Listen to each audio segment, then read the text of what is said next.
ॐ सहनावतु सहनौ भुनक्तु सह वीर्यङ्करवावहै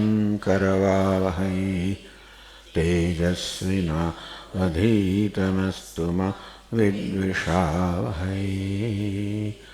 ॐ शान्ति शान्ति शान्तिः। ॐ पूर्णमदः पूर्णमिदं पूर्णात् पूर्णमुदच्यते पूर्णस्य पूर्णमादाय पूर्णमेवावशिष्यते। ॐ शान्ति शान्ति शान्तिः। श्रुतिस्मृतिपुराणानाम् आलयं करुणालयं नमामि भगवत्पादं शङ्करं लोकशङ्करं शङ्करं शङ्कराचार्यं केशवं बादरायणं सूत्रभाष्यकृतौ वन्दे भगवन्तौ पुनः पुनः। ईश्वरो गुरुरात्मेति मूर्तिभेदविभागिने व्योमवद्व्याप्तदेहाय दक्षिणामूर्तये नमः। ॐ पार्थाय प्रतिबोधितां भगवता नारायणेन स्वयं व्यासेन ग्रथिता पुराणमुनिना मध्ये महाभारतम् अद्वैतामृतवर्षिणीं भगवतीम् अष्टादशाध्यायिनीम् अम्ब त्वामनुसन्दधामि भगवद्गीते भवद्वेषिणीम् यं ब्रह्मा वरुणेन्द्ररुद्रमरुतः स्तुन्वन्ति दिव्यैस्तवैः वेदैः साङ्गपदक्रमोपनिषदैः गायन्ति यं सामगाः ध्यानावस्थिततद्गतेन मनसा पश्यन्ति यं योगिनः यस्यान्तन्न विदुःसुरासुरगणाः देवाय तस्मै नमः।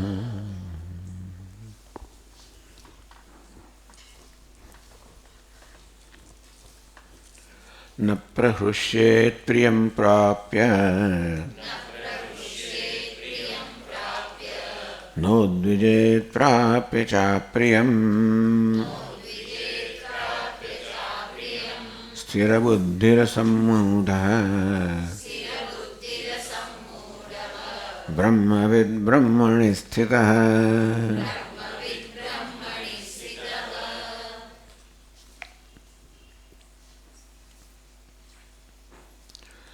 यस्मात् निर्दोषं समं ब्रह्म आत्मा तस्मात् ब्रह्म ज आत्मा से निर्दोष से सर्व समान रूपे उपस्थित है यू होने कारण अर्थात सर्वनो आत्मा ब्रह्म से निर्दोष से गुण दोष रहित से यू ब्रह्म सर्व आत्मा से सर्वनीय सत्यता से हम प्राणी मात्र नो आत्मा कहो सत्य कहो मूल स्वरूप कहो ये ब्रह्म से निर्दोष से अर्थात गुण दोष रहित से बहुत सुंदर वस्तु है कि बहार जारे सपाटी पर आपने आ बधा गुण दोषना दर्शन थाय छे त्यारे कहेवामां आवे छे बधा गुण दोषनी पाछळ निर्दोष रहेलुं छे निर्गुण रहेलुं छे। એટલે બહાર નામ રૂપના રાગ એટલે વિષમતાથી આપણે એમ ન માની લેવું કે એનું આંતરિક તત્વ પણ વિષમ છે જે સમાન તત્વ છે સમ છે નિર્દોષ છે ગુણ દોષથી રહિત છે એવું જ તત્વ જાણે કે ગુણ દોષ ધરાવનારું હોય એવું ભાસી રહ્યું છે। ये तत्व आ सर्व नाम रूपे भासी रह्यु छे जीव रूपे भासी रह्यु छे ને આપણને જાણે કે બધી વિષમતાના અસમાનતાના દર્શન થાય છે. અને વાત પણ સાચી જ છે. આ નામ રૂપાત્મક ઉપાધિ છે એમાં બધા પ્રકારની વિશેષતાઓ છે. પ્રત્યેક નામરૂપ અન્ય કરતાં જુદું છે અને જે એમની જે વિશેષતા છે એ એકને બીજા કરતાં જુદી કરે છે. આપણે ઇન્દ્રિયોને માત્ર આ અસમાનતાનો કે વિષમતાનો જ અનુભવ થાય છે. એટલા જ માટે આપણે એને સત્ય માનીએ છીએ. આ વિષમતાને અસમાનતાને સત્ય માનીને આપણે બધો વ્યવહાર કરીએ છીએ. પરંતુ એ વ્યવહારમાંથી બધી વિષમતા જ જન્મે છે. કારણ કે મૂળમાં વિષમતા નથી. એટલે ભગવાન કહે છે કે નિર્દોષમી સમમ બ્રહ્મ,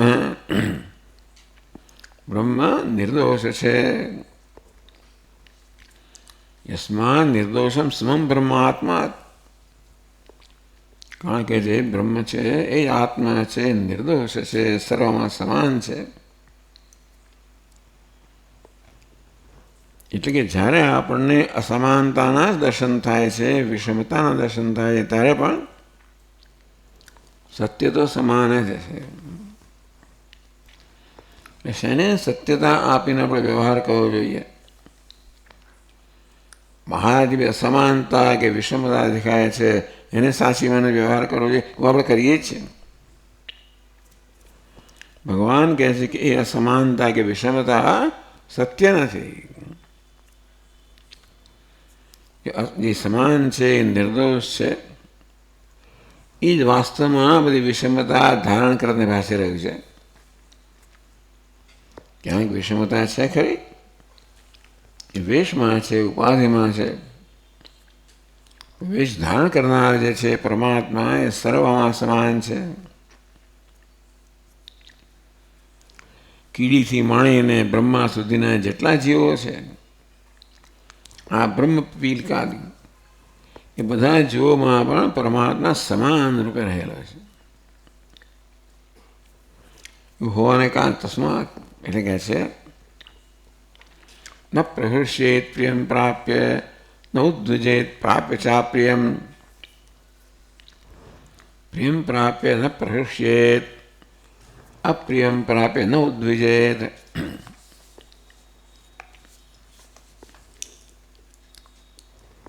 પ્રિય કહો, ઇષ્ટ કહો, ઈચ્છનીય કહો તો તમારા હર્ષનો આવેગ ન આવવો જોઈએ. અપ્રિય કહો તો તમારામાં ઉદ્વેગ ના જન્મવો જોઈએ. કારણ કે એ પ્રિય અપ્રિય માત્ર વેશના સ્તરે છે, ઉપાધિના સ્તરે જ છે. આમ બ્રહ્મ એટલે પરમાત્મા આ બધા વેશ ધારણ કરીને અભિવ્યક્ત થઈ રહ્યો છે. તો આવું કેમ થતું હશે? દેહ માત્ર આત્મદર્શિનામી પ્રિયા પ્રિય પ્રાપ્તિ હર્ષ વિષાદ સ્થાને. જે માત્ર દેહને જ આત્મા માને છે, અર્થાત જે વાસ્તવિક તત્વ છે એને ધ્યાનમાં લીધા સિવાય ઇન્દ્રિયોથી જ અનુભવ થાય છે એ દેહનું ઉપાધિ. દેહ માત્ર આત્મદર્શિના, માત્ર દેહને જ આત્મા માને છે, ઉપાધિને જ આત્મા માને છે.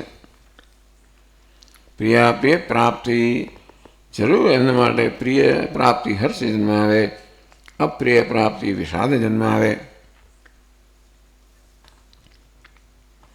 ન કેવલ આત્મદર્શિન, પણ આ બધી વિષમતામાં જે માત્ર આત્માના કે સમતત્વનું દર્શન કરે છે એને આવા હર્ષ અને શોકના આવેગો જન્મતા નથી. કિંચ સર્વભૂતેષુ એકઃ સમઃ નિર્દોષાત્મા ઇતિ સ્થિરા નિર્વિચિકિત્સા બુદ્ધિ યસ્ય સઃ. જેના મનમાં આ પ્રકારનો દૃઢ નિશ્ચય થઈ ગયો છે,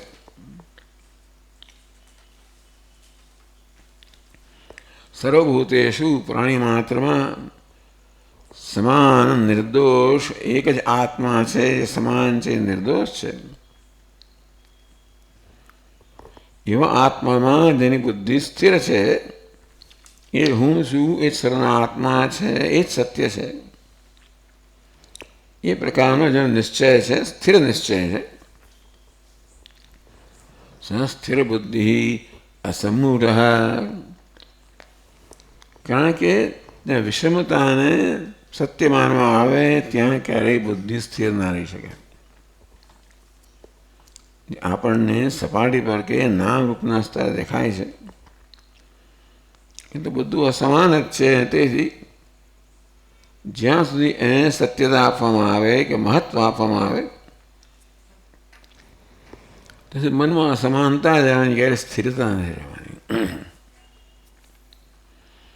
એટલે આ બધી અસમાનતાનો અનુભવ થતો હોય ત્યારે પણ વાસ્તવિક તત્વ સમાન છે. જેમ અનેક બધા અલંકારોના નામરૂપ ભિન્ન હોવા છતાં પણ એ સર્વમાં એક જ સુવર્ણ છે, એ જો દૃઢ નિશ્ચય છે. એ પછી આવી રીતે કંઠી જોઈએ કે પછી બુટ્ટી જોઈએ, એના મનમાં જ્યાં સુધી સુવર્ણ છે એની એવી એ જાતની વૃત્તિ જન્મે છે, ત્યાં સુધી કોઈ પણ પ્રકારનો અલંકાર હોય એનામાં કોઈ હર્ષ શોક જન્માવી શકતા નથી. સ્થિર બુદ્ધિ અસમૂઢ સમોહ વર્જિત. મોહ એટલે વિવેક. તેથી જે આત્મા સમાન છે, અસમાન માનવો, એ પ્રકારના મોહથી જે મુક્ત થયો છે. બ્રહ્મવિદ બ્રહ્મણી સ્થિત. એવો બ્રહ્મજ્ઞાની બ્રહ્મણી સ્થિત.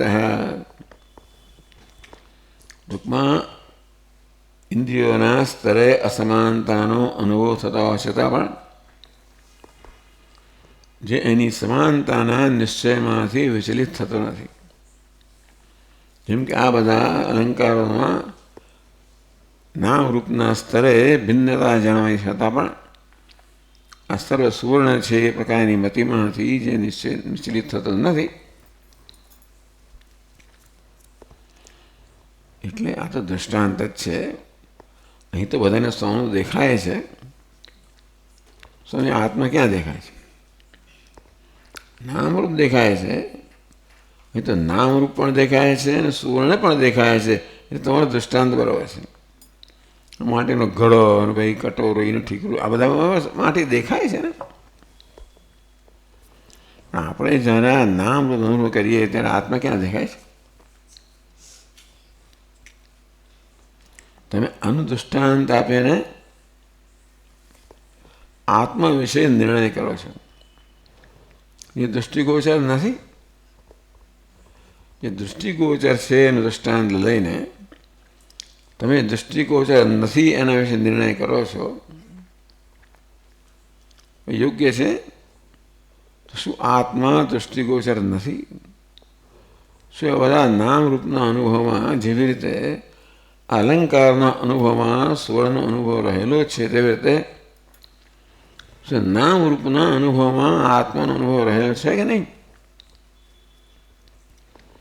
એવું ખરું કે નામરૂપ ત્યાં છે, આત્મા અહીં છે. ચાલો એ પ્રકારનો ભેદ સ્વીકારીએ તો હોય પણ થતાં પણ આત્માનો અનુભવ થયા સિવાય કોઈ નામરૂપનો અનુભવ થઈ ના શકે. એટલે કે હુંનો અસ્થિ ભાતિ પ્રિયનો અનુભવ સદા સર્વ અનુભવમાં રહેલો જ છે. એના પર ધ્યાન આપવામાં આવે તો આપણા નામરૂપથી, વિવિધતાથી, વિષમતાથી એવા પ્રભાવિત થઈ જાય છે. પ્રભાવિત થઈ એટલે રાગ દ્વેષ જન્મવા, ગમો અણગમો જન્મવો. આ ગમો અણગમો તો હંમેશા જે વિષમ હોય, અસમાન હોય એના પ્રત્યે જન્મે. બંગડી બુટ્ટી વગેરે આકારને મહત્વ આપવું તો ગમો અણગમો જન્મે. પણ સુવર્ણને મહત્વ આપવું તો ગમે તેવો અલંકાર હોય તો ગમો અણગમો ના જન્મે. અને તે રીતે આત્મામાં દ્રષ્ટિ હોય, સ્થિર બુદ્ધિ અસમૂઢ બ્રહ્મવિદ બ્રહ્મણી સ્થિત સ્થિર બુદ્ધિ, જેની સ્થિર છે, કોઈ પ્રકારના સંશય કે વિપર્ય રહિતની બુદ્ધિ છે, એ તો બ્રહ્મવિદ બ્રહ્મજ્ઞાની બ્રહ્મમાં જ સ્થિત છે. ભલે ઇન્દ્રિયો વડે વિષમતાના કે અસમાનતાનો અનુભવ થતો હોય તો પણ એની બુદ્ધિ તો આ બધા અલંકારોમાં સમાન રીતે વ્યાપ્ત અસ્થિ ભાતિ પ્રિય, એટલે કે હું એમાં જ સ્થિત છે. આ કર્મ સર્વકર્મ સંન્યાસી ઇત્યર્થ. જ્ઞાન હતી જ મનુષ્ય સંન્યાસી છે. ભગવદ્ ગીતામાં સંન્યાસ આ જ્ઞાન વડે જ માત્ર જ્ઞાન વડે જ એની વ્યાખ્યા છે. ભગવાને સર્વત્ર ભાષ્યકારે પણ આ કર્મકૃત સર્વકર્મ સંન્યાસી, આ પ્રકારે આ જ્ઞાન જે ધરાવે છે આ કર્મકૃત કયો, અર્થાત એ કોઈ કર્મ કરતો નથી. ભલે ઉપાધિના સ્તરે સર્વકર્મ થઈ રહ્યું હોય, પરંતુ એની બુદ્ધિ ઉપાધિમાં સ્થિર નથી. બુદ્ધિ ઉપાધિમાં રહેલા કે ઉપાધિમાં પ્રગટ થનારા આત્મામાં સ્થિર છે. અકર્મકૃત આવો જ્ઞાની પુરુષ કોઈ કર્મ કરતો નથી, કારણ કે ઉપાધિમાં અહંભાવ નથી. અજ્ઞાની પુરુષની ઉપાધિ પણ સર્વકર્મ કરી જ રહી છે. આપણી ઉપાધિ પણ સર્વકર્મ કરી રહી છે. ઉપાધિમાં અહંભાવ ધરાવનારા માને છે કે હું કર્મ કરું છું. અજ્ઞાની પુરુષ જાણે છે કે આ ઉપાધિ સર્વકર્મ કરી રહી છે. નૈવ કિંચિત કરોમિ રે, હું કંઈ કરતો નથી. અકર્મકૃત કહ્યો, અર્થાત જે કોઈ કર્મ કરતો નથી. સર્વકર્મ સંન્યાસી, સર્વકર્મમાંથી જેને સર્વકર્મ સંન્યાસ કર્યો છે કે સંન્યાસ થઈ ગયો છે. આ પ્રકારમાં ભગવદ્ ગીતામાં સંન્યાસનું આવું જ વર્ણન છે. ક્યાંય આપણને સંન્યાસીની વેશભૂષા કે આચાર વિચાર વગેરેનું વર્ણન મળતું નથી. વેશભૂષા કે આચાર વિચારથી સંન્યાસીનો નિર્ણય થતો નથી, માત્ર જ્ઞાનથી જ થાય છે. આગળ કહે છે 21મા શ્લોકથી ભાષ્યકાર કહે છે,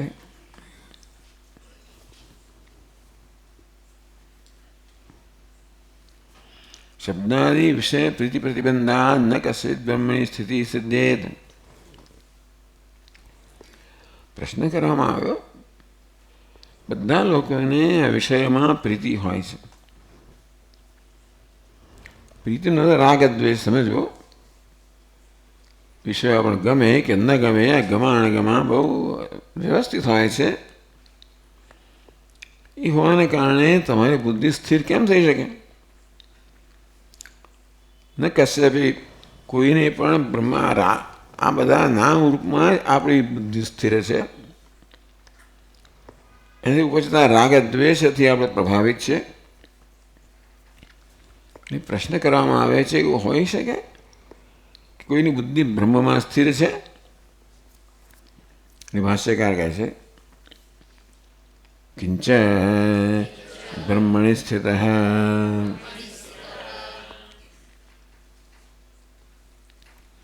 એટલે વળી એટલે શું? ન કેવલમ, આગળ જે કહેવામાં આવે એ પ્રકારે બ્રહ્મમાં સ્થિતિ છે, હર્ષ વિષાદ રહી છે, એટલું જ નહીં, પરંતુ આ બીજી રીત પણ છે જેથી બ્રહ્મમાં સ્થિત છે એ હર્ષ વિષાદ રહિત છે. 21મા શ્લોકમાં કહે છે, બાહ્ય સ્પર્શેષ્વસક્તાત્મા વિંદત્યાત્મનિ યત સુખમ સબ્રહ્મયોગયુક્તાત્મા સુખમક્ષયમશ્નુતે.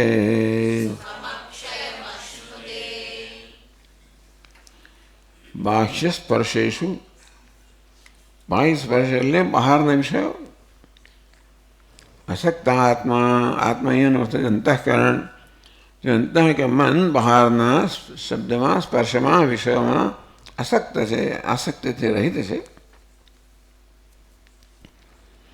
બસ આ વિષયોની આસક્તિમાંથી મુક્તિ વિંદતી એ કે છે આત્મા એ સુખ છે એનો અનુભવ કરે છે. આત્માના સુખનો અનુભવ કરવા માટે મનની અંતર્મુખતા આવશ્યક છે. અને કયું એવું છે, કઈ વસ્તુ છે જે મનને બહિર્મુખ રાખે છે? તો કે વિષય માટે આસક્તિ, આશય રાગ દ્વેષ. વિષયો માટેનો એટલે કે દુનિયા માટેનો, નામ રૂપ માટેનો જે રાગ દ્વેષ છે એ જ મનને બહિર્મુખ રાખે છે. તે મનને તેથી આત્માના અનુભવથી વંચિત રાખે છે. અને બહારના વિષયોમાંથી જેનું મન, વિષયોની આસક્તિમાંથી જેનું મન દૂર થઈ મુક્ત થઈ ગયું છે, વિશ્વ રાગદ્વેષથી મુક્ત થયો છે, આત્મની યત સુખમ તદ વિંદતે, આત્માનું જે સુખ છે એ મેળવે છે કોણ? જેનું મન આ બહારના વિષયોમાં એની આસક્તિથી મુક્ત છે. એ જ સબ્રહ્મયોગ યુક્ત આત્મા. આ પહેલું પગથિયું. પછી છેલ્લું પગથિયું છે સબ્રહ્મયોગ યુક્ત આત્મા. બ્રહ્મ સાથે જેનો યોગ છે એવું જેનું અંતઃકરણ યુક્ત છે, સ્થિત છે, એમાં જ કેન્દ્રિત છે. અક્ષયમ સુખમ અશ્નુતે, એ અક્ષીણ સુખને પ્રાપ્ત કરે છે.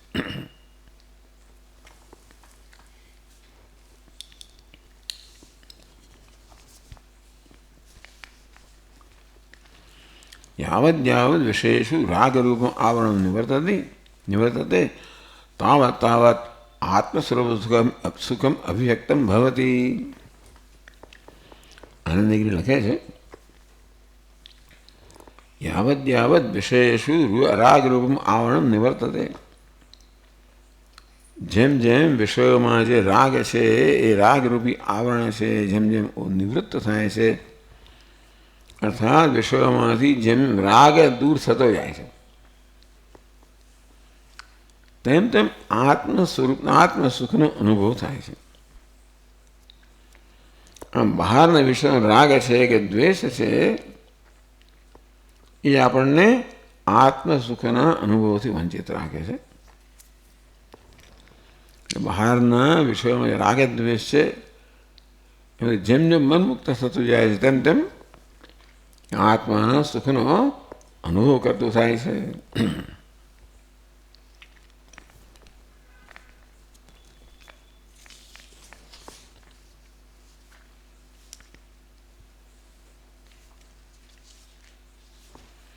કહે છે ભાષ્યમાં કિંચ બ્રહ્મણિ સ્થિત બાહ્ય સ્પર્શેષુ બાહ્યાશ્ચ તે સ્પર્શાશ્ચ બાહ્યસ્પર્શાઃ સ્પૃશ્યન્તે ઇતિ સ્પર્શાઃ શબ્દાદયો વિષયાઃ તેષુ બાહ્યસ્પર્શેષુ અસક્તઃ આત્મા અંતઃકરણમ યસ્ય સહ યસ્ય સોયમ અસક્તાત્મા વિષયેષુ પ્રીતિવર્જિતઃ સન્ન વિંદતે લભતે આત્મને યત સુખમ તદ્વિંદતે ઇત્યેતદ.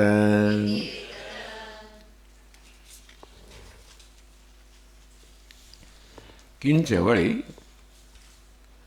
બ્રહ્મણી સ્થિત જે બ્રહ્મમાં નિષ્ઠ છે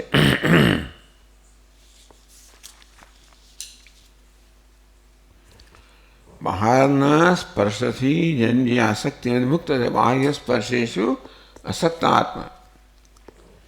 બાહ્ય સ્પર્શ એટલે વિષય અહીં સમજાયું.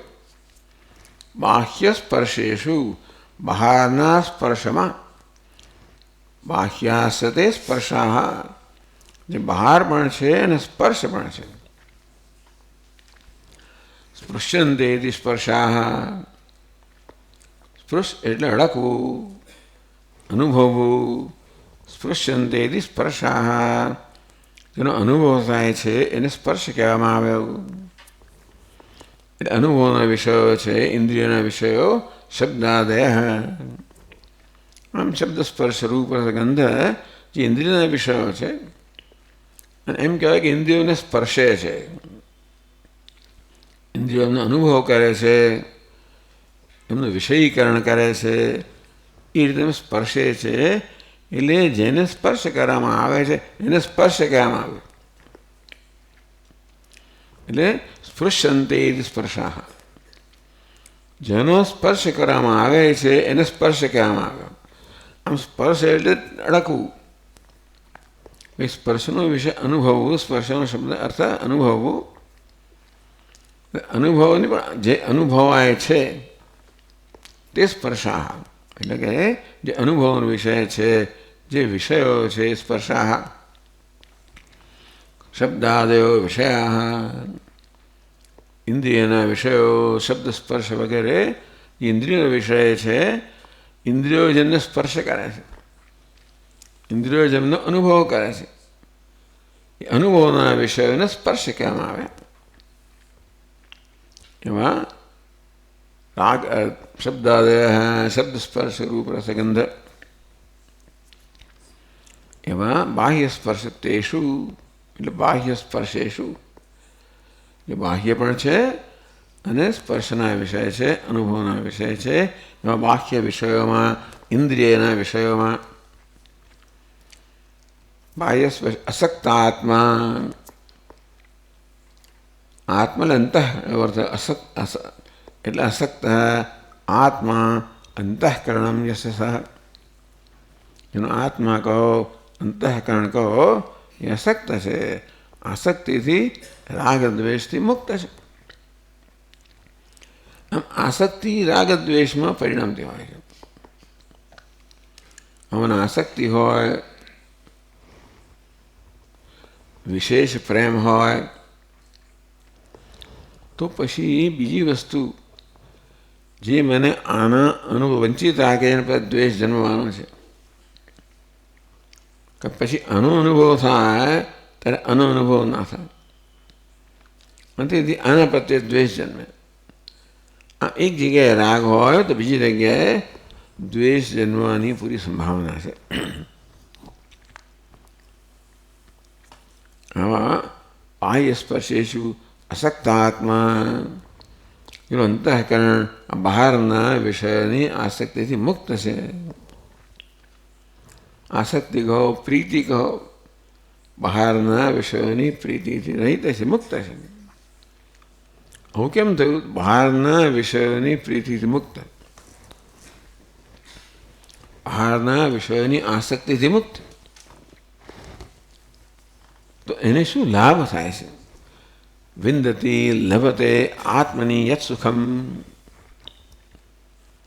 બહારના વિષયોની પ્રીતિથી જેમનું મન મુક્ત છે એને આત્માના સુખનો અનુભવ થાય છે. એ કહે છે યાવદ યાવત વિષયેષુ રાગરૂપમ આવરણમ નિવર્તતે. જેટલે અંશે આ વિષયોમાં જે રાગ છે, દ્વેષ છે, એ આવરણ ધીમે ધીમે દૂર થતું જાય છે. તાવત તાવત આત્મસુખમ અભિવ્યક્તમ ભવતી. જેમ જેમ બહારના વિષયો પ્રત્યે રાગ દ્વેષ દૂર થતા થાય છે, તેમ આત્માનું સુખ છે એ અભિવ્યક્ત થાય છે. એટલે આત્મા તો સુખ સ્વરૂપ છે જ, સ્વપ્રકાશ અર્થાત સતત અભિવ્યક્ત થતો જ હોય છે. એમ સૂર્ય હંમેશા પ્રકાશતો જ હોય છે, પ્રકાશનો સ્વભાવ છે. તેમ સુખ આત્માનો સ્વભાવ છે. જેમ પેલું વાદળ હોય એ પહેલાં સૂર્યને ઢાંકી દે, તેવી રીતે આ રાગદ્વેષ છે એ આત્માના સુખને જાણે કે ઢાંકી દે છે.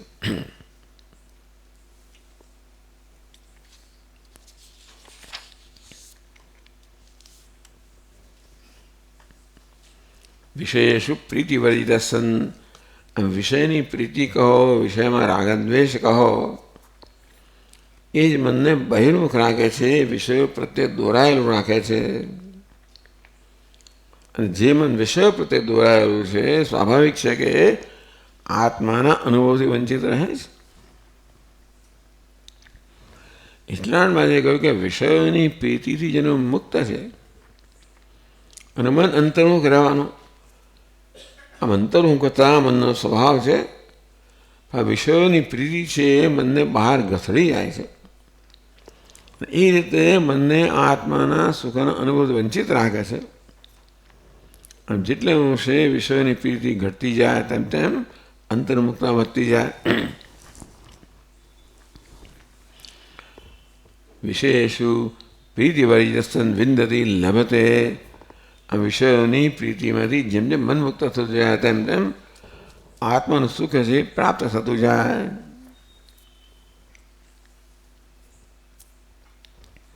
પહેલાં કે બાહ્ય સ્પર્શેષુ અસક્ત આત્મા, બહારના સ્પર્શ કહો, વિષય કહો, એમાંથી જેનું અંતઃકરણ કે મન છે એ આસક્તિથી મુક્ત થયું છે, રાગદ્વેષથી મુક્ત થયું છે.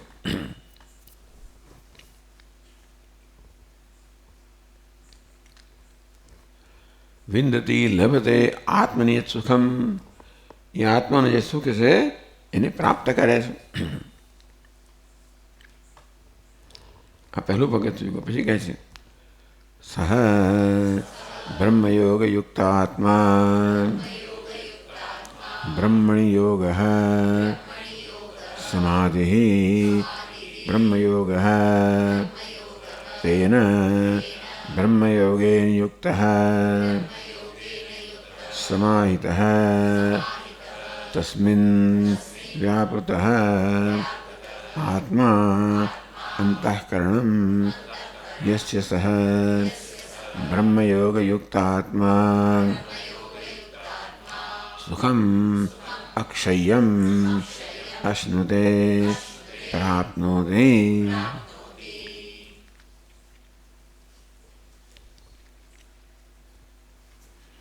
સ બ્રહ્મયોગયુક્તાત્મા, બ્રહ્મણી યોગ સમાધિ એટલે બ્રહ્મમાં જ એનું ચિત્ત એકાગ્ર થયું છે, સમાહિત થઈ ગયું છે, બ્રહ્મમાં જ સ્થિર થઈ ગયું છે.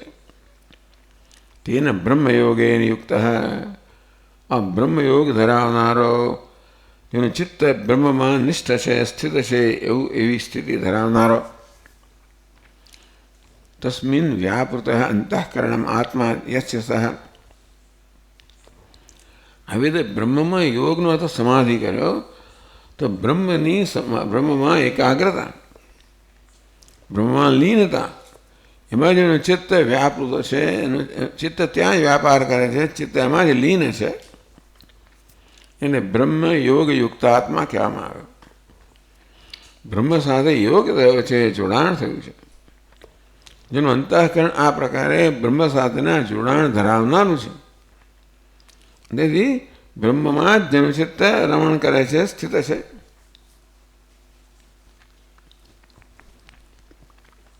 સહ સુખમ અક્ષય્યમ અશ્નુતે પ્રાપ્નોતિ. સુખ પ્રાપ્ત કરવા માટે બીજો કોઈ પ્રયત્ન કરવાની આવશ્યકતા નથી. અત્યારે પણ આપણે પ્રયત્ન કરીને આપણા પ્રિય વિષયને પ્રાપ્ત કરીએ, જે સુખ મળતું હોય એ પણ છેવટે બ્રહ્મમાંથી જ મળતું હોય, આત્મામાંથી જ મળતું હોય છે. આપણો મનગમતો વિષય હોય એ ક્ષણ માટે આપણા મનને અંતર્મુખ બનાવે છે. મનનો સ્વભાવ છે બહાર દોડાદોડ કરવી સુખની શોધમાં. કોઈક વિષય પ્રાપ્ત થાય જે સુખ આપનારો છે, ત્યારે મન પેલી સુખની શોધની દોડાદોડમાંથી મુક્ત થાય છે. એ રીતે મન બહિર્મુખતાથી મુક્ત થાય અને તેથી એનો જે સ્વભાવ છે અંતર્મુખતા એને પ્રાપ્ત કરે છે. એ તો છે જ, અંતર્મુખતા મનનો સ્વભાવ છે, પણ આ વિષયની આસક્તિ છે એ મનને પોતાના સ્વભાવમાંથી હટાવીને એને બહિર્મુખ બનાવે છે. એ આસક્તિ છે વિષયોની, રાગદ્વેષ છે, પ્રીતિ છે, જેમ જેમ દૂર થતી જાય એ વિવેકથી દૂર થાય કે વિષયોમાં જે પ્રીતિ છે એ ખરેખર વિષયમાં સુખ છે. આગળ કહેશે ભગવાન જો કે વિષય ખરેખર સુખ સ્વરૂપ છે, માટે મને વિષયમાં પ્રીતિ છે. કે વિષયમાં પ્રીતિ હોવી એ માત્ર મારી ટેવ જ પડી ગઈ છે. અંતરમાં શૂન્યતા હોવાને કારણે, અંતરમાં વિષાદ હોવાને કારણે મન બિચારું ક્યાં ને ક્યાં સુખ શોધતું હોય એટલે આમાં સુખનો આરોપ કરે. અંદર વિષાદ હોવાને કારણે ક્યાંક ને ક્યાંક સુખનો આરોપ કરે, પછી માને કે આમાં સુખ છે, અને માટે એ વિષયને પ્રાપ્ત કરીને સુખ મને મળે. આગળ કહી ગયા છે કે ખરેખર તો સુખ કોઈ વિષય સાથે સંપર્કનું પરિણામ નથી. સુખ તો પૂર્વના પુણ્યના પરિપાકનું પરિણામ છે. ખરેખર પૂર્વમાં કરેલા પુણ્યનો પરિપાક થાય ત્યારે આપણને સુખનો અનુભવ થાય. એ ન થાય તો ભલે ગમે તેવો પ્રિય કહેવાતો વિષય હોય, મારું મન એનો આનંદ માણી શકતું નથી. ઘણી વાર એવું થાય, મૂડ નથી ખાવા, બધું સરસ બધું બનાવ્યું હોય એમાં નથી ખાવા. એનું પુણ્યનો પરિપાક નથી બિચારના. કંઈક થયું હશે, મનમાં ખેદ વિષાદ થઈ ગયો, મનમાં એકદમ વિરોધ થઈ ગયો, એ ઊભો થઈ જાય. હું થાય બધા છોકરાઓને બહેન સાથે ઝઘડો થયો, પેલા ઝઘડો થયો, એટલે બિચારનું પુણ્ય પરવારી ગયો વખતે. અને ગમતી જ બધી વસ્તુ માએ બનાવી છે, તોય પણ નથી ખાવું. એટલે ખાવા માટે ગમતી વસ્તુ જોઈએ એટલું જ નહીં, પરંતુ આ મનની અનુકૂળતા પણ જોઈએ. એ ક્યારે પ્રાપ્ત થાય? આપણને પૂર્વના પુણ્યનો પરિપાક રૂપે. હવે આપણે ચર્ચા કરી જ ગયા છે કે આપણા પૂર્વ પુણ્યના પરિપાક રૂપે જ સુખ મળે છે. વિષય તો માત્ર નિમિત્ત બને છે. વિષય તો આપણા પૂર્વના પુણ્યને અભિવ્યક્તિ માટે માત્ર નિમિત્ત બને છે. અને ના હોય તો નથી થતું. ગમે તેટલો પ્રયત્ન કરો, આપણો સંભળાતો ના હશે, ગમે એવું સરસ સંગીત ચાલતું હોય ને બહુ પ્રયત્ન કરો, જાત જાતના બધા સાધનો લગાવો, તમે નથી થતું. એટલે પુણ્ય પણ જોઈએ, અને પુણ્ય જ જોઈએ ખરેખર તો. માટે ખરેખર મનુષ્ય આ વિષયની પ્રાપ્તિમાં પોતાનો સમય કે પછી પોતાની શક્તિનો વ્યય કરવાને બદલે પુણ્યનો સંચય કરવામાં એનો ઉપયોગ કરવો જોઈએ. ચાલો, એ તો બરાબર કહેવામાં આવ્યું કે આ રીતે બહારના વિષયની પ્રીતિ વર્જિત, બહારના વિષયમાં રાગથી અને દ્વેષથી જે મુક્ત થયો છે, આત્મનિયત સુખમ, આત્માનું જે સુખ છે વિંદતી પ્રાપ્ત કરે છે. અને પછી આગળ સહ બ્રહ્મયોગ યુક્તાત્મા વાંચીએ આપણે. હા, સહ બ્રહ્મયોગ યુક્તાત્મા બ્રહ્મણયોગ સમાધિ બ્રહ્મયોગ બ્રહ્મયોગેન યુક્ત સમાહિત તસ્મિન વ્યાપૃત આત્મા અંતઃકરણે બ્રહ્મયોગ યુક્તાત્મા. ટૂંકમાં બ્રહ્મમાં યુક્તિ એટલે યોગ એટલે કે સમાધિ. તો જેનું ચિત્ત બ્રહ્મમાં સમાધિ ધરાવે છે એને બ્રહ્મયોગ યુક્ત આત્મા કહેવામાં આવ્યો. તો સ્વાભાવિક છે કે બ્રહ્મનું જે અક્ષય સુખ છે એ પ્રાપ્ત કરે છે. બ્રહ્મનું કહો આત્મતે અંતઃકરણ એવો તથા બ્રહ્મમાં જેનું ચિત્ત એકાગ્ર થયું છે એવો મનુષ્ય, એવો સાધક અક્ષય ક્ષીણ ન થનારું સુખ મેળવે છે. કારણ કે એ સુખ ઉત્પન્ન થતું નથી. એ વસ્તુની ઉત્પત્તિ થાય એનો વિનાશ થવાનો જ છે. એટલે વિષય સુખ માટે આપણો અનુભવ છે કે ઉત્પન્ન થતું હોય છે. આમ તો કોઈ પણ પુણ્યના પરિપાક રૂપે, પછી એનો પુણ્યનો ક્ષય થઈ જાય એટલે જતું પણ રહે. એ ઉત્પન્ન ના થયો એ સુખનો જ નાશ ના થાય. અક્ષયમ, ક્ષય શેનો ના થાય? જેનો જેની ઉત્પત્તિ નથી. એટલે કે જે સ્વાભાવિક છે. આ આત્માનું સુખ, બ્રહ્મનું સુખ છે એ સ્વાભાવિક છે. બ્રહ્મનો સ્વભાવ જ છે. એવા સુખ સ્વરૂપ કે સુખ સ્વભાવ, સુખરૂપી સ્વભાવ ધરાવનારા બ્રહ્મમાં જેનું ચિત્ત એકાગ્ર થઈ ગયું છે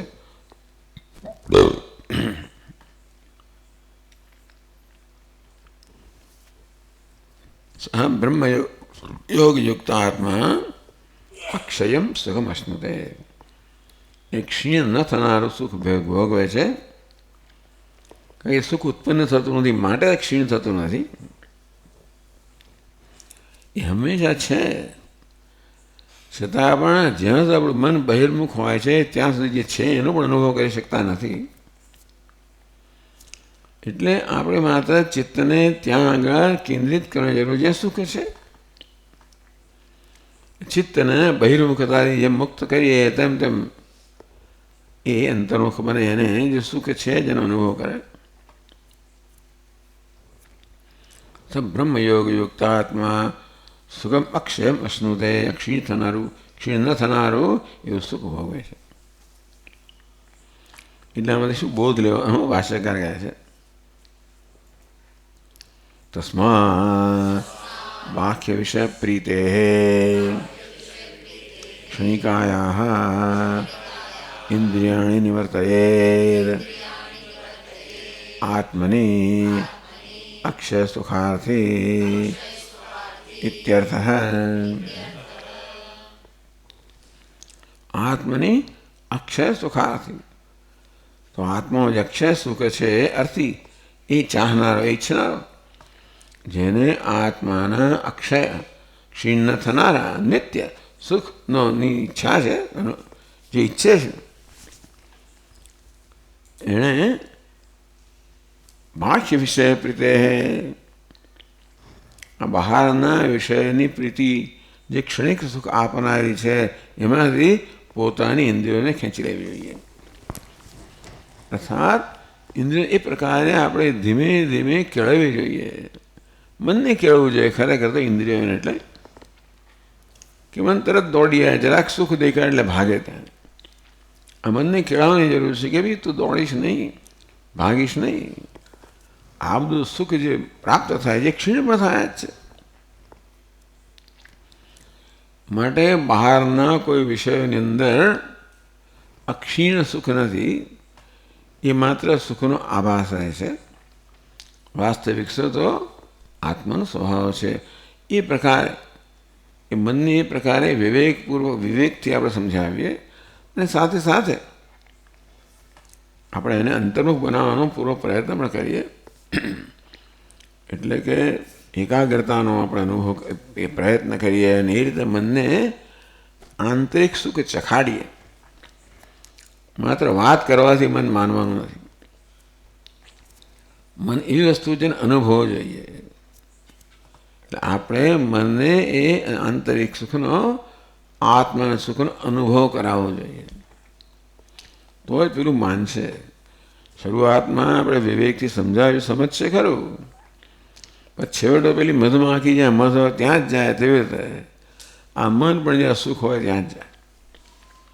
અંતે તેને આંતરિક અનુભવ કરાવીએ તો જ ધીમે ધીમે ત્યાં અંતર્મુખ બને, ત્યાં સ્થિર થાય. એનું નામ સાધના. સ બ્રહ્મયોગયુક્તાત્મા અક્ષયમ સુખમશ્નુતે પ્રાપ્નોતે. એમ કરતા ચિત્ત અંતર્મુખ બની જાય. ત્યારે જેમ જેમ અંતર્મુખ બનતું જાય તેમ તેમ એને આંતરિક સુખનો અનુભવ થતો જાય. એ રીતે ધીમે ધીમે પ્રોત્સાહન મળે. અને જ્યારે સંપૂર્ણ અંતર્મુખ બની જાય એ જ્યારે આ રીતે બ્રહ્મમાં નિષ્ઠ થાય કે આત્મામાં નિષ્ઠ થાય ત્યારે અક્ષીણ સુખનો, અક્ષીણ એટલા માટે કે એ સુખ ઉત્પન્ન થયેલું નથી. બ્રહ્મ સુખ સ્વરૂપ છે, આત્મા સુખ સ્વરૂપ છે. અને એટલા જ માટે એને ચાખ્યા પછી આ મન આ બધા આ ક્ષણિક સુખના લાલચમાંથી મુક્ત થઈ જાય.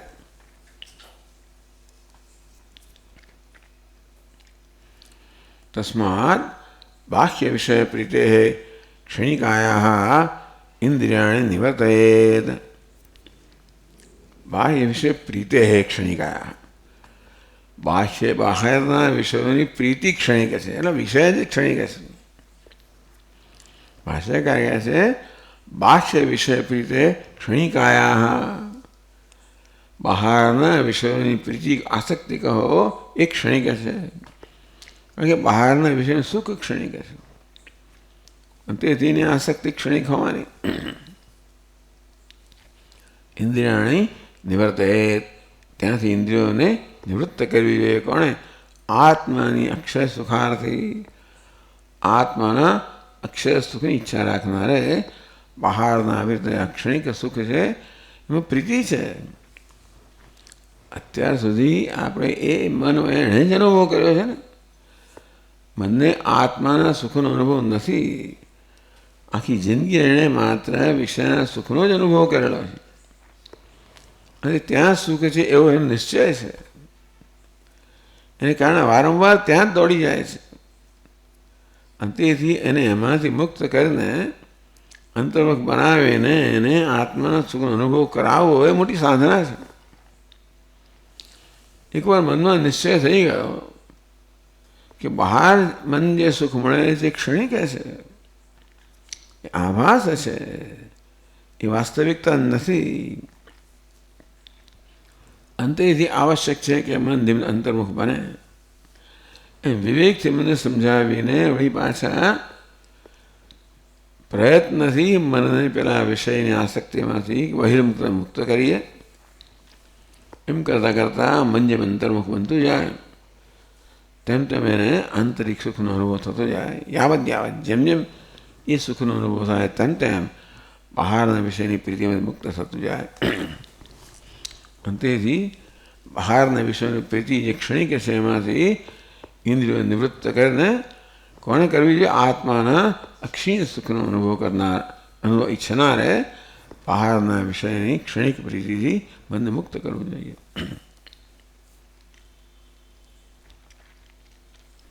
ઠીક હે.